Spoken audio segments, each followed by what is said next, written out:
Salut les copains! Aujourd'hui, je suis chez le docteur. Je me suis cogné dans la cour de récré et ça m'a fait une bosse sur la tête. Et on dirait que tout va très bien. Je vais juste te mettre un petit pansement. Trop bien! Et si aujourd'hui, on parlait des médecins? Les médecins! D'abord, le docteur, il peut soigner plein de bobos. Comme quand tu as mal au ventre, ou que tu t'es fait mal au genou, quand tu as de la fièvre ou quand tu te cognes la tête. Pour te soigner, le docteur utilise des super outils. Un stéthoscope pour écouter ton cœur, une super lampe, un thermomètre pour prendre ta température et une seringue pour faire des piqûres. Mais t'inquiète pas, les piqûres ça fait même pas mal. Mais le plus cool c'est son appareil photo magique, la méga radio. Elle prend des photos de ce qui se passe dans ton corps. Regarde, on voit un squelette. Le docteur soigne beaucoup de choses. Mais quand on a mangé trop de bonbons, c'est le dentiste qu'il faut aller voir. Comme le docteur, le dentiste utilise plein d'outils différents.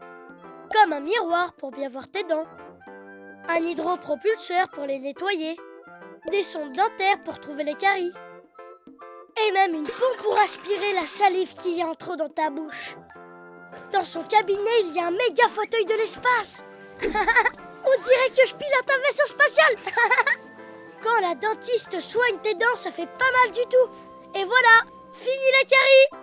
Oh, et Milou? Qui s'occupe de Milou? Mais oui, c'est le vétérinaire. La vétérinaire s'occupe des animaux, des chats, des chiens, des hamsters, des perroquets et plein d'autres. La vétérinaire utilise presque les mêmes outils que le docteur. Mais contrairement à lui, elle utilise aussi des cônes pour éviter de se faire mordre par les animaux. Des croquettes, des piqûres anesthésiantes pour endormir les animaux avant une opération et même des médicaments spéciaux pour les soigner. Quand Milou se fait mal à la patte, elle l'examine et elle lui met un super bandage. Et après, elle guérit super vite. Tu vois, les médecins sont surtout là pour soigner et guérir. Et ça, c'est trop cool. À bientôt les amis, en mode supersonique.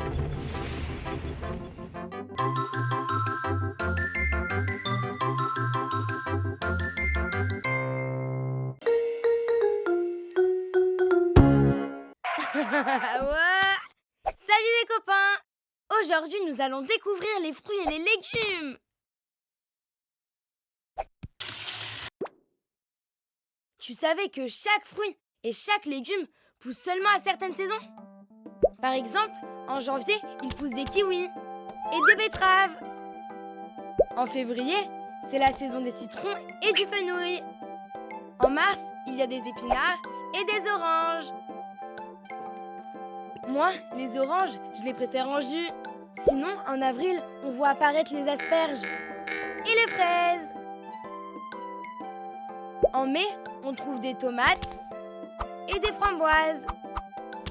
Et avec les framboises, moi, j'adore faire des tartes. Ensuite, il y a juin, on va cueillir les cerises et les haricots verts. En juillet poussent les poivrons et les melons. En août, on trouve des pêches et aussi des aubergines. En septembre, on mange du raisin et des champignons. En octobre, il y a des poires et des potirons. C'est trop bon la soupe aux potirons. Après, il y a novembre. Et en novembre, il pousse des pommes et des poireaux. Et pour finir, en décembre, c'est la saison des clémentines et des carottes. T'as vu? Il existe plein de fruits et légumes. Et pour bien grandir, il faut en manger au moins 5 par jour. Allez, à bientôt les copains.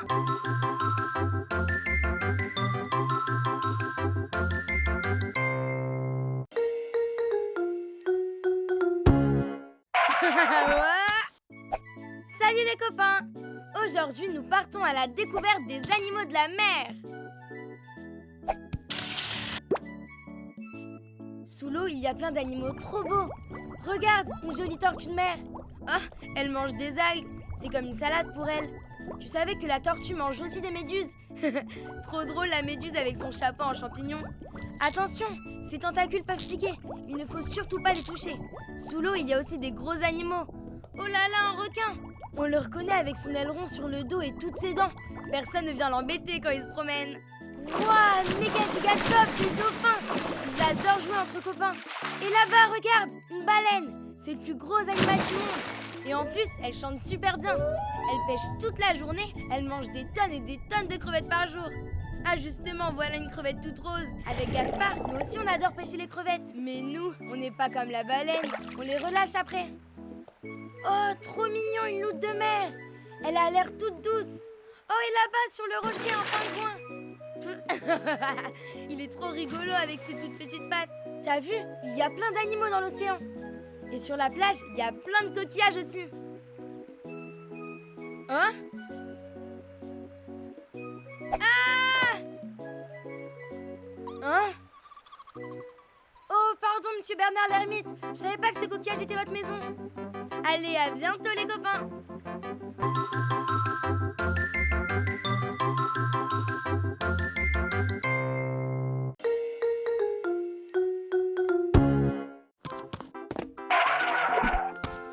Salut les copains. Aujourd'hui, nous allons apprendre à faire des crêpes.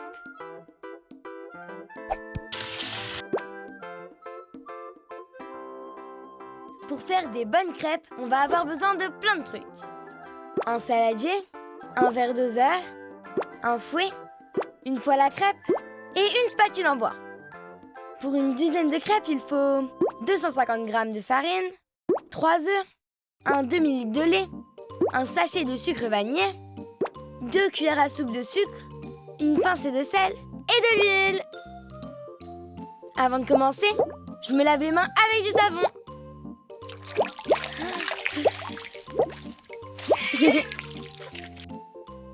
On peut maintenant préparer la pâte à crêpes.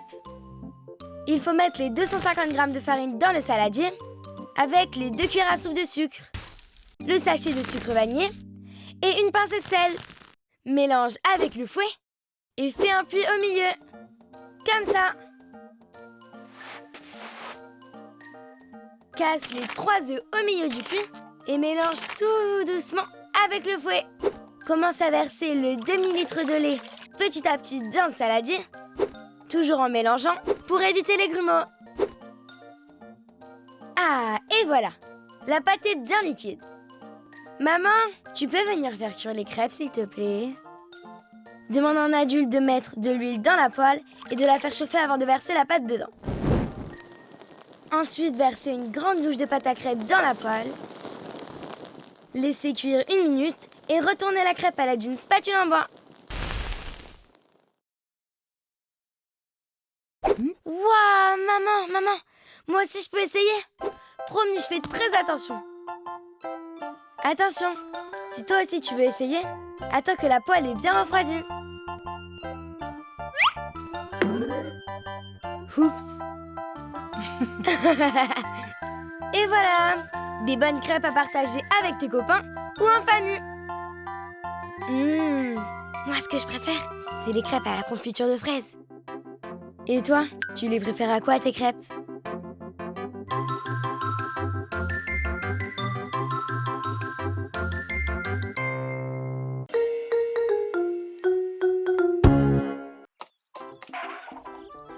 Salut les copains! Aujourd'hui, on va fabriquer un cœur en papier!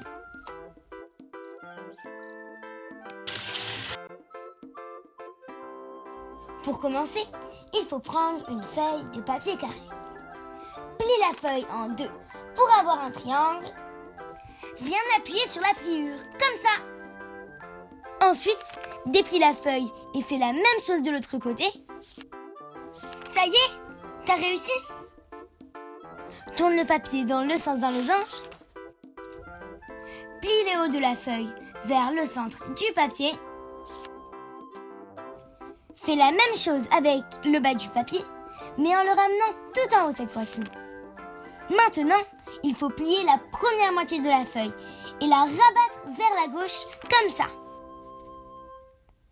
Fais la même chose pour l'autre côté. Il ne reste plus qu'à plier les petits bords pointus du papier. C'est d'en haut et c'est sur le côté aussi.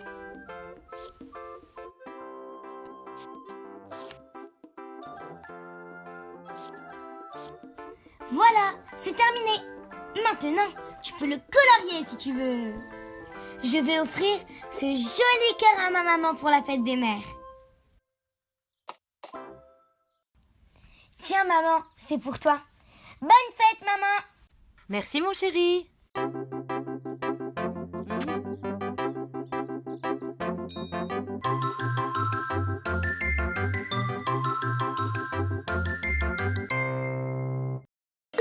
Les animaux de la ferme. Salut les copains! Aujourd'hui, on va découvrir ensemble les animaux de la ferme.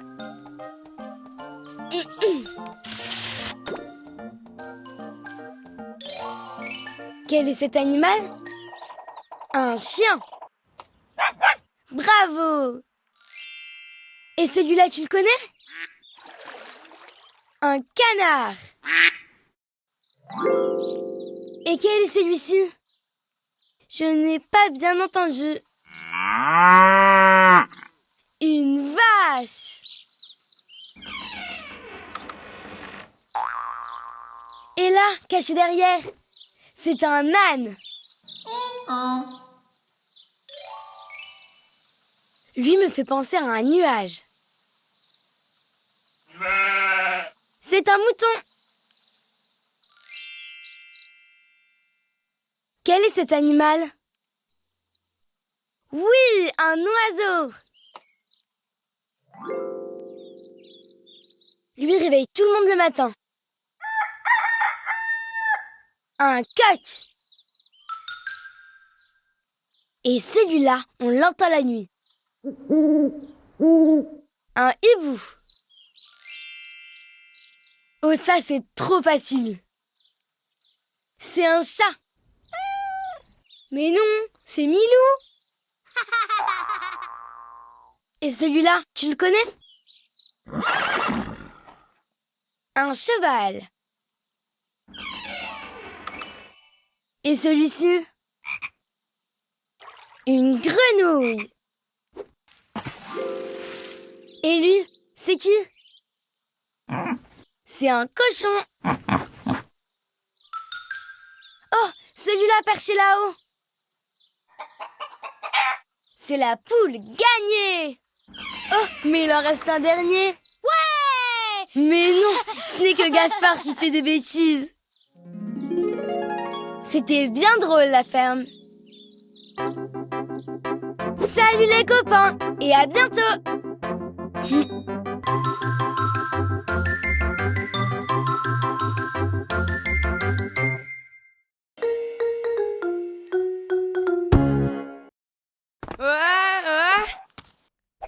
Hey! Coucou les copains! Aujourd'hui, on va vous apprendre à faire un super déguisement avec Gaspard.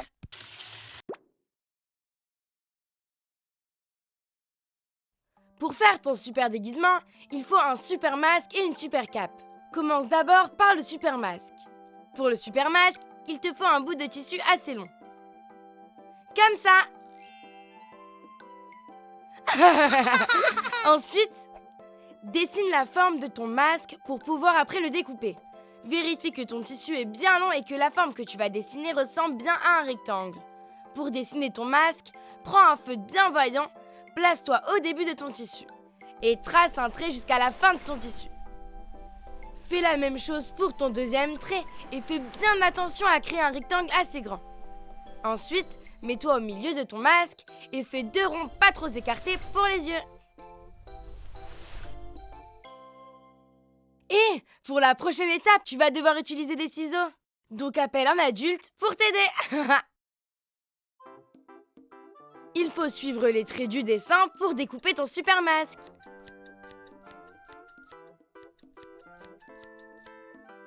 N'oublie surtout pas les yeux, sinon tu pourras pas voir à travers ton super masque.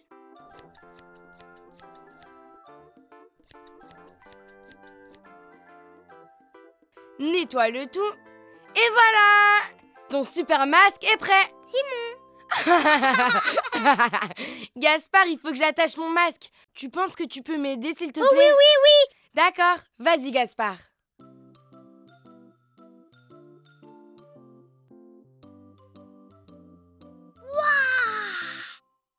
Merci Gaspard. Simon. Ça a pas marché, Gaspard. Mais c'est pas grave, je vais demander à maman. Coucou les enfants. Ouais, maman. Tout se passe bien? Oui, on a fait un super déguisement avec Gaspard. Est-ce que tu pourrais m'attacher mon super masque, s'il te plaît? Ah oui, bien sûr. Demande de l'aide pour attacher ton super masque. Super, voilà. Ton super masque est prêt. Il manque encore une chose et c'est... Une super cape. Eh oui, Gaspard, il manque une super cape. Pour la super cape, prends un super drap. Mets ta cape autour de toi et fais un nœud. Puis un deuxième. Super lapin. Toi aussi, fais ton super déguisement. Et n'oublie pas que tu peux rajouter autant de choses que tu veux à ton Un déguisement. super chapeau. Oui, même un super chapeau.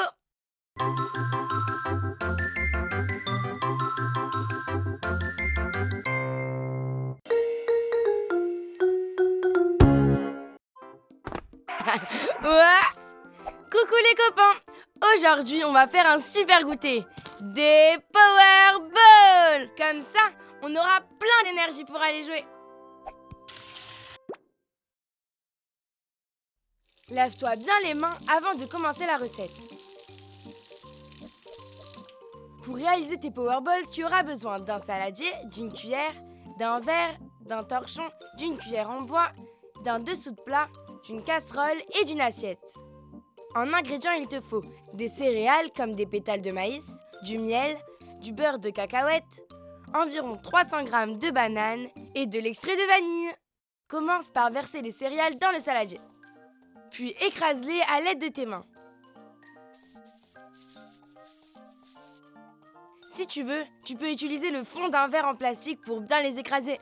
Une fois que tout est écrasé, prends la banane et coupe-la en morceaux à l'aide de tes mains. Mets les morceaux dans ton bol plein de céréales. Ah, ça colle. Rince-toi les mains après.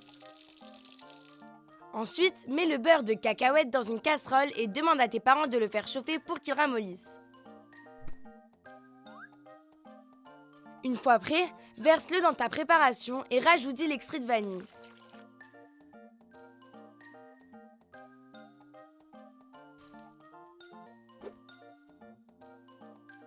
Rajoute le miel, puis mélange le tout jusqu'à ce que ta préparation devienne bien compacte et collante. Place un torchon par-dessus ta préparation. Laisse reposer la pâte pendant 30 minutes au réfrigérateur et pendant ce temps, profites-en pour nettoyer la table. Et voilà! Une fois ta préparation refroidie, récupère-la. Pose-la sur la table. Il n'y a plus qu'à faire des petites boules avec tes mains. Dépose-les ensuite dans une assiette ou un plat. Ça a l'air trop bon, j'ai trop envie d'en goûter une. Tu peux aussi les faire avec des dattes, des framboises ou encore des raisins secs. Voilà, tes Powerballs sont prêtes. Il ne te reste plus qu'à les manger. Si tu veux en garder pour tes amis, garde-les bien au frais dans ton réfrigérateur.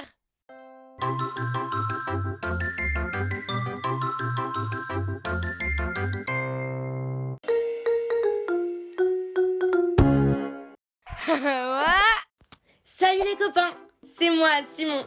Aujourd'hui, on va apprendre à faire une charlotte aux fraises. C'est un gâteau plein de chantilly et de fraises.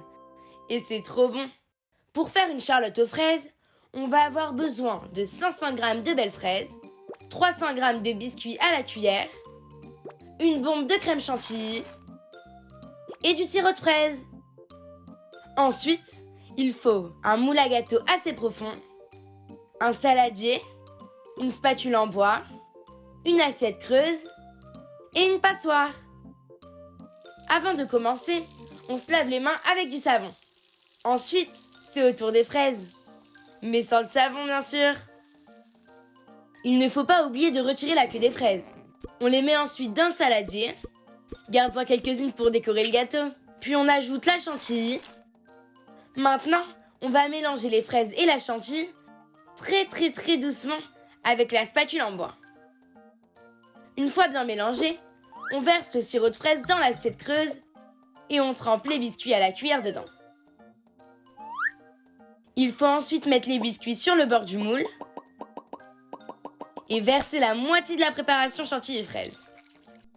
On recouvre d'une couche de biscuits et on verse le reste de la préparation chantilly et fraises jusqu'au bord du moule.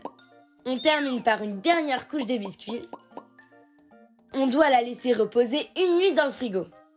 Le lendemain, on démoule délicatement la charlotte en la retournant sur une assiette et on décore le dessus avec des fraises. Et voilà! La charlotte aux fraises, c'est mon gâteau préféré. Et toi, c'est quoi le tien?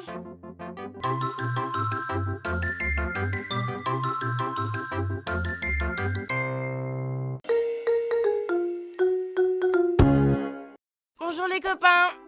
Aujourd'hui, on va apprendre à faire un super brownie aux noisettes. Pour cette recette, on aura besoin de 200 g de sucre, 120 g de chocolat noir, 90 g de beurre, 2 œufs, 90 g de farine et 50 g de noisettes concassées. Avant de commencer, il faut bien se laver les mains. Comme ça. Demande ensuite à un adulte de préchauffer ton four à 180 degrés. D'abord, il faut beurrer un moule carré de 20 cm de côté. Si tu n'as pas de moule carré, tu peux en utiliser un rectangulaire. Mets le chocolat et le beurre dans une casserole et demande à un adulte de les faire fondre au bain-marie. Tu peux aussi les mettre dans un bol et utiliser un micro-ondes. Ne le fais surtout pas seul, tu risques de te faire mal. Une fois que le beurre et le chocolat sont fondus, on attend qu'ils refroidissent un petit peu et on verse le tout dans un saladier. On commence à remuer, on ajoute les œufs battus, puis le sucre et la farine. On mélange rapidement en essayant de rester un peu délicat. Ajoutez les noisettes et enfin, on verse tout dans le moule. Demande à un adulte de le mettre dans le four pendant 30 minutes. Quand c'est tout croustillant et moelleux à l'intérieur, c'est prêt! On attend un petit peu qu'il refroidisse pour le démouler. Si tu veux, tu peux le manger avec de la glace à la vanille. J'adore! Gaspard, tu veux goûter? Oh oui, oui, oui. Ouah, c'est super bon! Ah,